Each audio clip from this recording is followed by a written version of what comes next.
ಮೈತ್ರಿ ನಾಯಕರಿಂದ ಆದಿಚುಂಚನಗಿರಿ ಭೇಟಿ ವಿಚಾರಕ್ಕೆ ಸಂಬಂಧಪಟ್ಟಂತೆ ಡಿಸಿಎಂ ಡಿಕೆ ಶಿವಕುಮಾರ್ ಅವರು ವ್ಯಂಗ್ಯ ಆಡಿದ್ದಾರೆ. ಒಕ್ಕಲಿಗ ಮುಖ್ಯಮಂತ್ರಿಯನ್ನ ಇಳಿಸಿದ್ದೇ ಬಿಜೆಪಿಯವರು. ಸಿದ್ದರಾಮಯ್ಯ ಮೇಲೆ ಬಿಜೆಪಿಯವರು ಗೂಬೆ ಕೂರಿಸುವಂತಹ ಕೆಲಸವನ್ನು ಮಾಡಿದ್ರು. ಬಿಜೆಪಿ ನಾಯಕರು ಭೇಟಿ ಮಾಡಿದ ವೇಳೆ ಸ್ವಾಮೀಜಿ ಅವರು ಈ ಪ್ರಶ್ನೆಯನ್ನ ಕೇಳಬೇಕಾಗಿತ್ತಲ್ವಾ ಅಂತ ಕೂಡ ಕೇಳಿದ್ದಾರೆ. ಕುಮಾರಸ್ವಾಮಿಗೆ ಒಕ್ಕಲಿಗರು ಚೀಫ್ ಮಿನಿಸ್ಟ್ರು ಅಂತ ನಾವು ಕೆಲವೆಲ್ಲ ಮಾತಾಡಿದ್ರು. ಇದೇ ಯೋಗೇಶ್ವರ, ಅಶ್ವತ್ಥನಾರಾಯಣ, ಅಶೋಕ ಎಲ್ಲ ಸೇರಿ ಇಳಿಸಿದ್ರಲ್ಲ.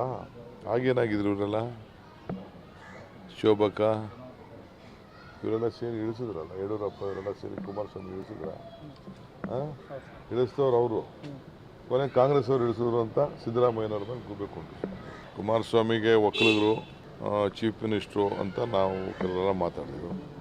ಇದೇ ಯೋಗೇಶ್ವರ, ಅಶ್ವತ್ಥನಾರಾಯಣ, ಅಶೋಕ ಎಲ್ಲ ಸೇರಿ ಇಳಿಸಿದ್ರಲ್ಲ. ಆಗೇನಾಗಿದ್ರು ಇವರೆಲ್ಲ, ಶೋಭಕ್ಕ ಇವರೆಲ್ಲ ಸೇರಿ ಇಳಿಸಿದ್ರಲ್ಲ. ಯಡಿಯೂರಪ್ಪ ಇವರೆಲ್ಲ ಸೇರಿ ಕುಮಾರಸ್ವಾಮಿ ಇಳಿಸಿದ್ರ. ಡೀಟೇಲ್ಸ್ ಕೊಡ್ತಾರೆ ಮತ್ತೆ ಜಾಯ್ನ್ ಆಗ್ತಿದ್ದಾರೆ ಸುಕೇಶ್. ಒಂದ್ ಕಡೆಗೆ ಡಿಕೆ ಶಿವಕುಮಾರ್ ಅವರ ನಾಯಕತ್ವ ಎಸ್ಟಾಬ್ಲಿಷ್ಮೆಂಟ್ ತಡಿಬೇಕು ಅನ್ನೋ ನಿಟ್ಟಿನಲ್ಲಿ ಕುಮಾರಸ್ವಾಮಿ ಅವರು ದಾಳ ಉರುಳಿಸ್ತಾ ಇದ್ರೆ, ಈ ಕಡೆಗೆ ಇವತ್ತಿನ ಭೇಟಿಗೆ ಸಂಬಂಧಪಟ್ಟಂತೆ ತಮ್ಮದೇ ಮಾತಿನ ದಾಟಿಯಲ್ಲಿ ಪ್ರತಿದಾಳವನ್ನ ಉರುಳಿಸಿದ ಹಾಗೆ ಕಾಣಿಸ್ತಾ ಇದೆ ಡಿಸಿಎಂ ಡಿಕೆ ಶಿವಕುಮಾರ್ ಅವರು.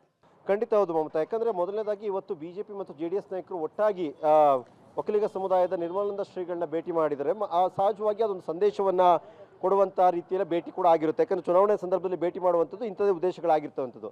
ಆದರೆ ಅದಕ್ಕೆ ಅಷ್ಟೇ ನೇರವಾಗಿ ಡಿ ಕೆ ಶಿವಕುಮಾರ್ ಅವರು ಕೌಂಟರ್ ಮಾಡದಂತೆ ಕಾಣಿಸ್ತದೆ. ವಿಶೇಷವಾಗಿ ಸ್ವಾಮೀಜಿಯವರಿಗೆ ಅಂದರೆ ಇವತ್ತು ಆಶೀರ್ವಾದವನ್ನು ಕೇಳಲಿಕ್ಕೆ ಬಂದಂಥ ಬಿ ಜೆ ಪಿ ನಾಯಕರನ್ನು ಸ್ವಾಮೀಜಿಯವರು ಕೇಳ್ತಾರಾ, ಆ ಒಂದು ಶಕ್ತಿ ಅವ್ರಿಗೆ ಇದೆಯಲ್ಲೋ ಗೊತ್ತಿಲ್ಲ ಅನ್ನುವ ಮೂಲಕವಾಗಿ ಒಂದು ರೀತಿಯಲ್ಲಿ ಮಾರ್ಮಿಕವಾಗಿ ಸ್ವಾಮೀಜಿಯವರ ವಿರುದ್ಧವೇ ಮಾತಾಡಂತೆ ಕಾಣಿಸ್ತಾ ಇದೆ. ಅಂದರೆ ಒಕ್ಕಲಿಗರ ಸರ್ಕಾರ ಅಥವಾ ಒಕ್ಕಲಿಗ ಸಮುದಾಯದ ಹಿತ ಅನ್ನೋದಾದರೆ ಆ ಸರ್ಕಾರವನ್ನೇ ಕೆಡುವುದಂಥವ್ರು ಬಿ ಜೆ ಪಿಯವರು. ಆ ಬಿ ಜೆ ಪಿ ನಾಯಕರು ಮತ್ತು ಕುಮಾರಸ್ವಾಮಿ ಅವರು ಒಟ್ಟಾಗಿ ಬಂದಾಗ ಇದನ್ನು ಕೇಳ್ತಾರ ಸ್ವಾಮೀಜಿಯವರು ಅನ್ನುವ ಮೂಲಕವಾಗಿ ಮತ್ತೊಂದು ಕಡೆ ಎಲ್ಲ ಒಂದು ಕಡೆ ಒಕ್ಕಲಿಗ ಸಮುದಾಯಕ್ಕೆ ಅನ್ಯಾಯವನ್ನು ಮಾಡಿದವರು ಒಟ್ಟಾಗಿದ್ದಾರೆ. ಹಾಗಾಗಿ ರಾಜಕೀಯವಾಗಿ ಈ ಬಾರಿ ಆಶೀರ್ವಾದ ಕಾಂಗ್ರೆಸ್ಗೆ ಬೇಕು ಅನ್ನೋದು ಒಂದು ರೀತಿಯಲ್ಲಿ ತಮ್ಮದೇ ಆದ ಬೇರೆದೇ ರೀತಿಯಲ್ಲಿ ಹೇಳಿದಂತಿದೆ. ಆದರೆ ಸ್ವಾಮೀಜಿಯವರು ಕೇಳಬೇಕು ಅನ್ನುವ ಮೂಲಕವಾಗಿ ಅದು ಕೇಳುವ ಸಾಮರ್ಥ್ಯ ಅವ್ರ ಹತ್ರ ಕೇಳೋಕ್ಕಾಗುತ್ತಾ ಇಲ್ವೋ ಅನ್ನುವ ಮೂಲಕವಾಗಿ ಎಲ್ಲೋ ಒಂದು ಕಡೆ ಸ್ವಾಮೀಜಿಯವರು ಕೂಡ ಈ ವಿಚಾರದಲ್ಲಿ ಮಾತಾಡಬೇಕು ಅನ್ನುವಂಥ ರೀತಿಯಲ್ಲಿ ಡಿ ಕೆ ಶಿವಕುಮಾರ್ ಪ್ರತಿಕ್ರಿಯೆ ಕೊಟ್ಟಂತೆ ಕಾಣಿಸ್ತಾ ಇದೆ ಮಮತಾ.